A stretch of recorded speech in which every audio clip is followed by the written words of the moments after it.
Welcome to Coffee, Culture, and the Capital with Sophia and Greg. Hello, everyone, and welcome back to Coffee, Culture, and the Capital. We have had a busy week at the state capitol, from a press conference on Monday opposing some things happening at the Capitol in regards to gender-affirming care, which is sterilizing and mutilating surgeries and drugs for minors. And then we had about 10 or 11 bills that we were watching that had hearings on Tuesday at the state capitol. Some we were opposed, some we were supporting, and there was more bills Wednesday. So it has been a busy week. We were able to testify on about 5 bills. We gave Me Too's on a couple other bills. But Greg, this is what full-fledged legislative session looks like, right? No, it's been crazy. So we're running by the seat of our pants. And, you guys did a lot of the testifying this week. And I was trying to hit legislative offices, hand down materials to members of the Judiciary Committee, because there was another bill here in the afternoon on that one. And so it was crazy. And by the end, I was exhausted. But that's what it's like at the Capitol these days. Absolutely. We're running around from hearing to hearing to telling legislators how to vote and all the different things. And so if you head to our YouTube channel and our social media pages, you're going to see lots of updates, lots of clips from the different bill hearings. We have the full bill hearings available to watch on our YouTube page. But we're going to go through 2 of the bills that we testified against. One of them I testified against, and then the other one, Leandra Wells, our policy engagement coordinator, testified against. So there was, again, a lot happening, but the first one testified in opposition to is AB 2563 by Assemblymember Pacheco. And Greg, I was thinking about this after testifying. I think this bill might be one of the worst attacks on women we've seen from the state capitol yet.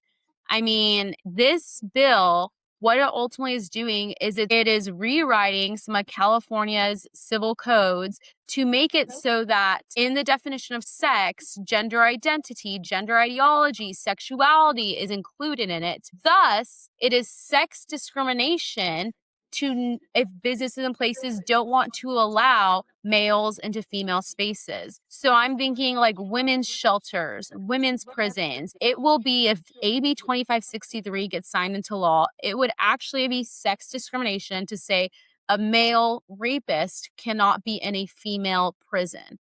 They were talking about during the hearing after I testified, and something that the chair of the committee was saying that was, quote unquote, in his mind, so great about this bill is that, there's a lot of definitions out there, and this is just making it so they're all on one page across everything, that everything's defined the same, but it's defined horribly. I mean, just to think about the fact that it would be sex discrimination to say that a male is a male if they identify as a female. It's beyond belief. I mean, Greg, what are your thoughts on this bill? Right. I mean, this has been a slow process over the last 20 or so years. Originally it started when we added gender identity and sexual orientation as a protected class. And people thought, well, we should protect people from discrimination if they identify as trans, right? They shouldn't be hated on and not get jobs or not get housing, right?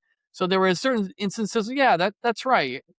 Those people need jobs. Those people need a place to live. But they didn't realize how that bill was going to transform what it means to be a man and what it means to be a woman. So over the years, it is slowly but surely in all the laws, every place it said male, every place it said female, that used to be determined based on your sex. Biology determines that.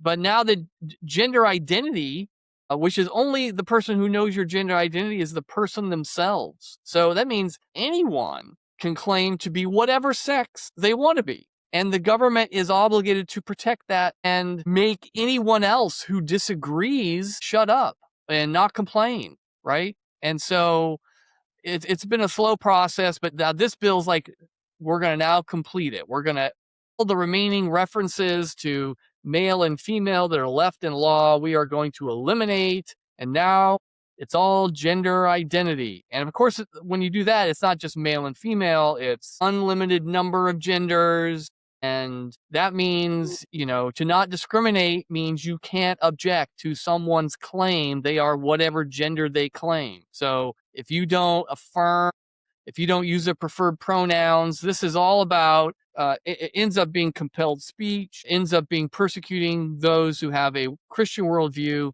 about sex and sexuality. And so, folks, we do have laws that stand up for our rights to believe our own position on what it means to be a male and a female, or what sexual behavior we want to promote or affirm. We still have those rights under the U.S. Constitution. It's called the First Amendment.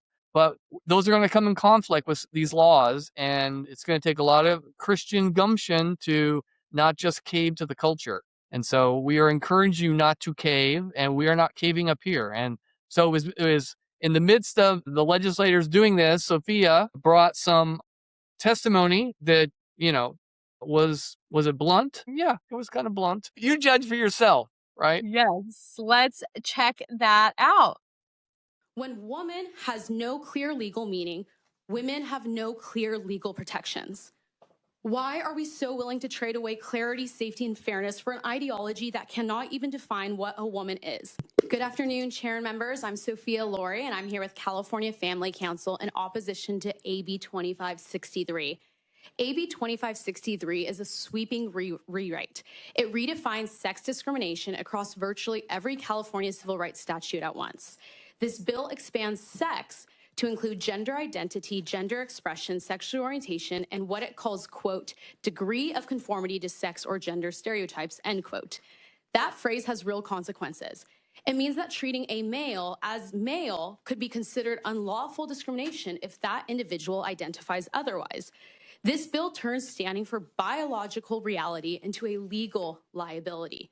And it does so across employment, housing, education, and public accommodations, fundamentally reshaping how sex-based protections function in California. And there's no carve-out for female-only spaces. That means women's shelters, locker rooms, and girls' sports programs could face legal consequences simply for maintaining boundaries that exist for privacy, safety, and fairness. Women should not have to sacrifice safety to validate someone else's identity. And we have to ask, who is this protecting? Will the Olympics be illegal in California because they separate competition by biological sex? Are we really saying that a woman in a shelter, often there because of trauma, could be labeled discriminatory for not wanting to share a restroom with a male? Because when the legal definition of woman no longer means biological female, women lose the very category that protections are built on. When woman has no clear legal meaning, women have no clear legal protections. Why are we so willing to trade away clarity, safety, and fairness for an ideology that cannot even define what a woman is? This bill doesn't expand women's rights. It risks erasing the legal foundation we depend on. For these reasons, we respectfully urge a no vote. Thank you. All right, that was so clear. If you cannot define what a woman is, how in the world can you protect a woman's rights? Do they not understand that? They are erasing themselves. These women who are voting for this, advocating for this, they are erasing the very basis for them to have any rights. It's just insanity. I don't understand how they can't see that. It's like they've hooked their caboose to this train, and then they realize, what have I done? I can't get off. Like, there will be no more women's rights. I remember I just was watching a video today, I think it was in Canada, of a sport, a girls' volleyball tournament. And there was these competing teams. One team was full of guys who identified as women, and the other one had almost everyone it was a guy identifying as a woman. And the real women were on the sidelines as subs. That is what's going to happen. Girls' sports will be taken over by men who call themselves women, right? That's the insanity we've unleashed. Mm-hmm. And California just can't seem to stop, right? They can't help themselves, I also love the little caveat you threw in there about the Olympics, because the Olympics is coming to California, and they are separating sports by sex. So all these venues that are allowing these sports to be played where certain people based on gender identity are going to be discriminated against, technically that should be illegal, and those venues should get a lawsuit or the attorney general to come after them because they're discriminating against all the guys who wanted to play on the women's team. That's the reality what these laws will do. Absolutely. And something I wanted to say, and it just because it's so disturbing to me, the author of this bill is a woman, Assemblymember Pacheco. And I wanted to say, like, Assemblymember Pacheco, you are a woman working towards your own erasure. You are putting women in harm's way, but, you know, they don't like when you call them out directly in their bills, and they like to sometimes interrupt your testimony. So I left that one out. But this was in the Assembly Judiciary Committee, and as you probably have already guessed, it did pass through. It was 9 yes votes, 3 no votes, and it was completely passed through on a party line vote. 9 Democrats voted yes, 3 Republicans voted no. And it's just so disturbing that this is what they're pushing. And honestly, every female in California should be up in arms about this, no matter what your religious values and beliefs are, no matter what political party you choose to align with. Watching the erasure and the attack on womanhood is so beyond disturbing, and it's really disturbing to watch a woman lead this bill through. And so it's now heading to the Assembly Appropriations Committee. That is where they talk more about like financial angles of things. But we will let you guys know when it hits the Assembly floor. So each one of you can call your Assembly member, let them know that you live in their district and you want them to vote no on AB 2563. So we'll keep you guys updated on that. If you guys want to watch the full hearing to see what the author of herself said about the bill, because she claimed this was all about women and girls, so she basically is just lying in the committee. We will have the link to the full committee hearing down in the show notes so you guys can check that out. The other bill we're going to be talking about today is AB 2540. As I mentioned in the beginning, Leandra Wells, who is our Policy Engagement Coordinator at California Family Council, testified in opposition to this bill. And so we want to actually bring her on the show today so you guys can hear directly from her about the bill and her story behind why she testified and why this bill is important to her to fight against. So with that, let's bring Leandra on. Hello, everyone. Hey, it's great to see you. We had an exciting week, and this was Leandra's been on full-time staff with us for several months now. And, you know, I know, Leandra, you've been around the Capitol a while, only because you've been our intern for, seems like for on and off for several years. But this was the first time you actually testified in a committee hearing. And so maybe describe what that experience was like. And then let us know a little bit about this particular bill that we are going to watch your testimony. But why don't you describe a little bit about what it was about? Yes, hi. So glad to be on today to talk to you guys about my story, and I really hope it will inspire others. This bill, AB 2540, it was authored by Assemblywoman Stephanie, and essentially that bill would expand access to chemical abortion on community colleges through their health centers. And I personally know from experience what it's like to be pregnant. My last year of college, I was experiencing pregnancy and the lies of what women face that tell them, you know, they can't do it. So yeah, I battled those same lies that a lot of women face when they're young and on college campuses. But I'm thankful that I had faith in the Lord to pull me through, and I knew that God would provide for my child and He would equip me to become a parent and give me peace. But also the pregnancy center resources that I had were super helpful in preparing me and equipping me. So I want those same resources to be available to college students as well. So that's a little bit about why this bill is super important to me and what the bill is about. Right. And it's so cute to see now your little boy and your husband together, and just the experience of motherhood. And it was exceedingly exciting to see you share that with the legislators, because as you'll see, and we'll talk about, they had a response to what you said. And so why don't we watch your testimony, and then we'll talk about what the response was.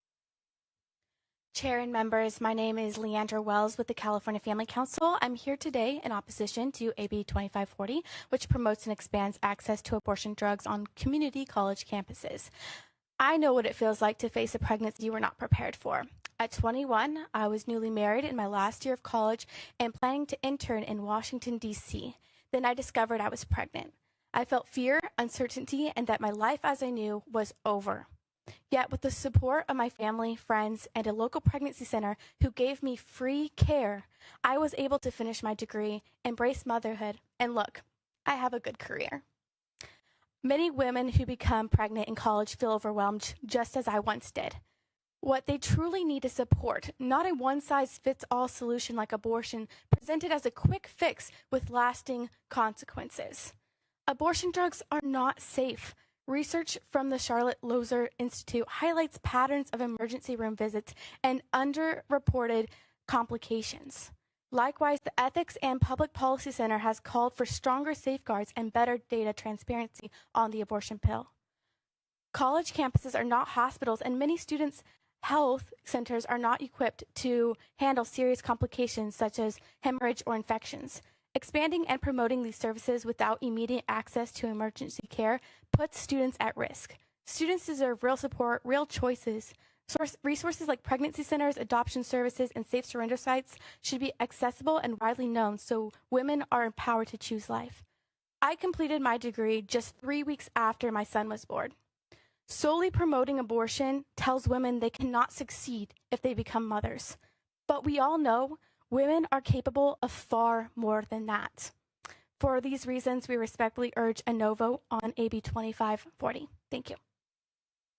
All I gotta say is bravo. That was just, even the conclusion was just so great, right? Women can do a lot more than we give them credit for. And to tell them that, you know, a baby is going to destroy their lives and their ability to, finish school or their future employment is just a terrible lie, right? And the very interesting thing that happened afterwards, which you can go and watch the whole video, but there were two particular legislators who had completely different reactions. You had Joe Patterson, who has 4 kids of his own. His reaction was he was upset. He was upset that he was going to college websites and looking at the health centers and seeing what services were provided, and he realized all they're offering them is, information on sexual transmitted diseases, but nearly nothing for a mother who wants to have a child. And it's like the government is pushing abortion, and to the exclusion of, hey, children should be protected. Women who have children should be supported. It's so obvious. But then there was another reaction from the chair of the committee, Mia Bonta, whose husband is the attorney general, and she shared her story of how she aborted one of her kids when she was in school and then had another one when she was in graduate school. And it was all about choice. One child made it and the other child didn't. And I don't know if she realizes how tragic a story and how horrible a story that was to hear. But obviously, Leandra, your story made her want to say something. And I just want to say, great job, Leandra. Your testimony was so powerful, and be able to share your firsthand story. And I know there's so much more to that story that you can't fit in that 2-minute testimony. But I want to actually read for all you listeners exactly what Assemblymember Joe Patterson said, because I think it's one of the best responses we've heard in regards to some of these hearings on abortion pills and expanding access to abortion, all these things. His response was one of the best ones we've heard from a legislator so far. So Assemblymember Joe Patterson said, I just perused a bunch of University of California Health Center websites and all this great information, that's provided on contraceptives, HIV prevention, pregnancy testing, and then also medication abortion services and all these other things. And then it's like referral for prenatal care. Am I like the only person in this room that thinks it's crazy that the University of California and other institutions and what we do in this building is focused on people who want to have an abortion? What about people who want to keep their babies? Like, I think we actually agree there are a lot of mothers who want and need help, and we should be helping them. And I think the UCs, honestly, it's shameful. And all these health centers that exist that don't help these moms, these women that get pregnant on campus and they have nowhere to go, we will happily provide you with medication abortion. But hey, we will provide you with a referral to some clinician if you're lucky enough to have insurance to get it covered. And he just nailed it on the head. Why are we like, California is already so pro-abortion. There is no lack of access to abortion in California. You can get abortion pills delivered to your front door. You can go get them out of Planned Parenthood. There is no lack of access. What there is lacking is helping women who do want to have their babies. And Joe Patterson just absolutely nailed that point. But he definitely got all the assembly members going, from Leandra's testimony to Assemblymember Joe Patterson's questions and comments. It definitely got everyone kind of up in arms, feeling like they needed to say something. Some of the legislators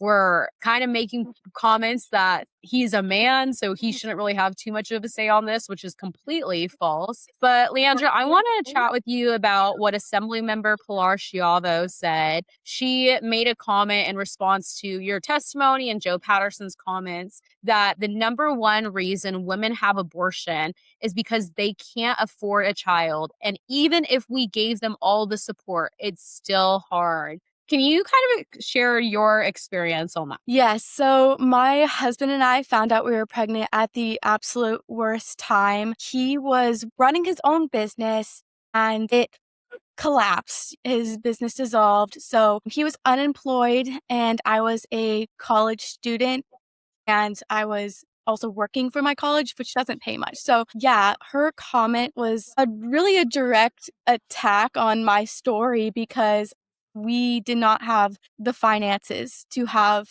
a baby when we found out that we were pregnant at all. And we were door dashing just to make rent, but we made it work. And yeah, it's hard, but it's worth it. And the best things in life come from the biggest challenges in life. So she was really just echoing the lies of our culture and the excuses of our culture to have an abortion, and really making finances as an excuse because you're never going to be ready. Jobs change, finances change, things come up, and there's not the best time to have kids. I mean, if everyone was waiting to be financially ready, no one would ever have kids. But the pregnancy center I went to, they set me up with an organization called WIC, and that would provide free food.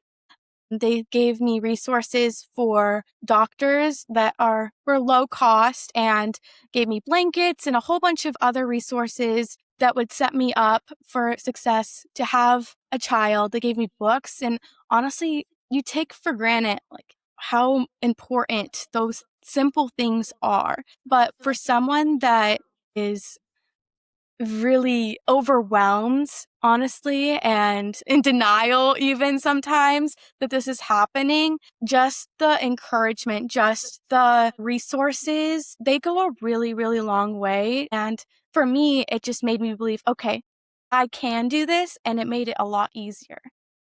No, I love that too. And like you said, finances change, jobs change, like things happen even after you have kids. If you take their argument that they're using and continue to apply it, okay, what happens when mom and dad have a 4-year-old and now all of a sudden something happens, they're both unemployed and now finances are hard? Do you kill the 4-year-old? Because that's like what they're saying.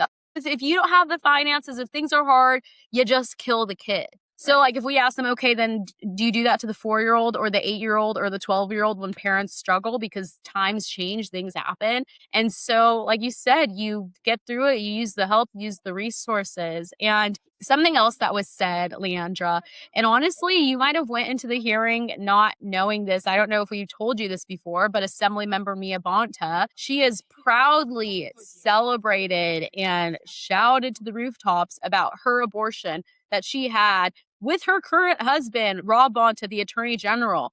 They got the abortion together. It was their child that she got pregnant during undergrad.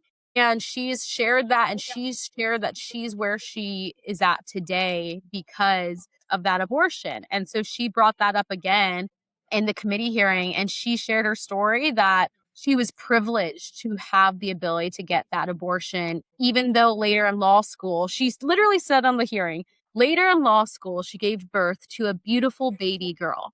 Does she not realize that first child was also a beautiful baby as well, that she chose to end its life? So, Leandra, what was going through your mind when Assemblymember Miabonta was talking about that in the committee hearing? Yeah, I think I found a few things interesting. The first being that law school seems way more rigorous than undergrad, so I'm not sure why undergrad was a better time to have an abortion and law school was a better time to have a baby. I'm not sure how that logic plays out, but she just proved in her own words that she could have had a child during undergrad, that it was possible because she did it during law school.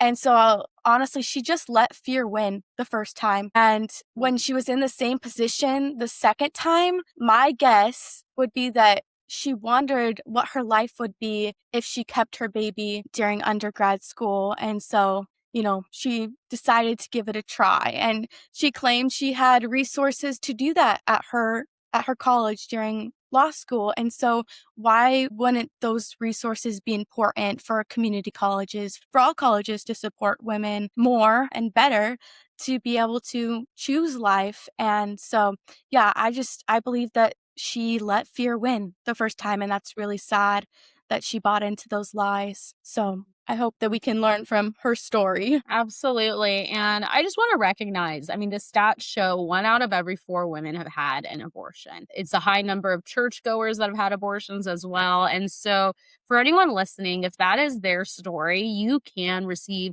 hope and healing through Jesus Christ. And there's programs to help you get there. And so, most pregnancy centers have things in place to take you and walk you through hope and healing and help you with that. But please reach out to California Family Council at any time if you don't know where to find that, if you need help getting connected to your local pregnancy center, and we want to help you get connected to that. With that, Leandra, thanks for hopping on the podcast and sharing your story. And I just want to see if you have any final words you maybe want to leave to any women listening or anything like that. Yeah, I mean, I would say that we can't let emotion dictate our decisions, and that we need to have truth spoken to our lives, that life does begin at conception, that women are capable of being a mom and having a career and going to college, and that it may not be easy, but there is a system and support and resources out there that will equip them and make it possible. So I think that, you know, there's a lot of blurred lines of what truth is, and that is what's creating the fear, and that's what's creating the doubt. So I hope that my story is encouraging to other women as well, and that they will know that if they become mothers, their life is not over, and your dreams are not gone, and that moment really doesn't define your future or who you are either. So yeah, I just hope that women can know that there's other options than abortion. Amazing. Thanks, Leandra. And same message as I said earlier. If you are a woman who has found yourself in a pregnancy that maybe you weren't expecting, or you don't know where to reach out for resources, please reach out to California Family Council. And again, we will connect you with a local pregnancy center and help you with your next steps moving forward. But Leandra, thanks for hopping on the podcast, and hopefully we'll see you as a guest on it again soon. Yeah, thank you for having me. All right, Greg. Well, that wraps up the bills where we were talking about today. But what's going through your mind after just hearing Leandra share a little bit of her story and what some of the legislators were saying? Yeah, it was just great that she brought a different perspective that they're not used to hearing. That, when you get into the Capitol, it's kind of like a bubble. People just reinforce a viewpoint that's repeated over and over. The only acceptable viewpoint is that, women should be able to have, the language is so deceptive. They call it abortion care, reproductive health care. Why would you take away any type of health care from women? Health care? Abortion is not solving a medical issue. right? And so you have to come into that situation and say something different. They need to be told a different narrative. And so that's what Christians are here in this world to do. That's what it means by being a light. It's you're offering a different narrative than what is swallowing up a particular culture. And you never know what kind of impact that has. That's the only thing that, really does change a nation's viewpoint on a particular item is people have to stand up and speak up. And that's what we were doing today. And I was proud of her. It was the first time. That was the third bill that day that she testified on. The first one, I mean, I was sitting in the audience providing encouragement, but for the first bill was also another abortion bill, and she had to do it all by herself. And so she was in this huge hearing room. She went up to the table and to sit there and read her testimony, and there was no one opposing the abortion bill except for her. And folks, sometimes that is what it's like up here. It shouldn't be. We need to have lots of folks engaged, because when only one person shows up to oppose an abortion bill, that sends a message to legislators that, oh yeah, the public is on our side. But we know that there's far more people out there who are against abortion, who want it to stop. But you got to speak up. That's the role we play. That's the role Christians have always played, right? And so those are my thoughts. Yeah. No, I'm so proud of her, and just let her be an example to all of you listening that your story can make a difference. Share your Right. story, share your testimony and what God has done in your life, and because it matters and it makes a difference and it can influence things. I mean, I hope Assemblymember Mia Bonta went home that night and really thought about the fact that she just watched a young woman sit in front of her and tell her that she had her baby and then graduated 3 weeks later and now has a great job that she loves. And I hope maybe that puts Assemblymember Bonta onto a path of maybe finding hope and healing in what she's done instead of celebrating it. So that's my prayer over that. But there's so many other bills that happen. We'll be catching you guys up on different bills throughout future podcast episodes. But again, if you want to watch any of the committee hearings from this week, head to California Family Council's YouTube channel, check those bills out. And just a reminder, as we're sharing with you guys that we're running around all day at the Capitol, a bunch of different bills and everything like that, we do run fully off of donations, and we are a nonprofit. And so if you feel on your heart to donate and help keep this mission going, you can do that at californiafamily.org. That link will also be in the show notes. But even if you can't, please be praying. Pray for energy and wisdom and safety as we're running around the state capitol. And make phone calls. Urge your legislators to vote certain ways. If you do not get our weekly newsletter, you can sign up for that at californiafamily.org. And once a week, you'll get an email about what is going on in California that week. You'll get an update from the last week. And you can make phone calls. You need to stay involved and make your voice heard too, because your voice matters. So follow along on social media. Be praying. If you can donate, that is greatly appreciated. And sign up for that newsletter. But with that, we will see you all next time.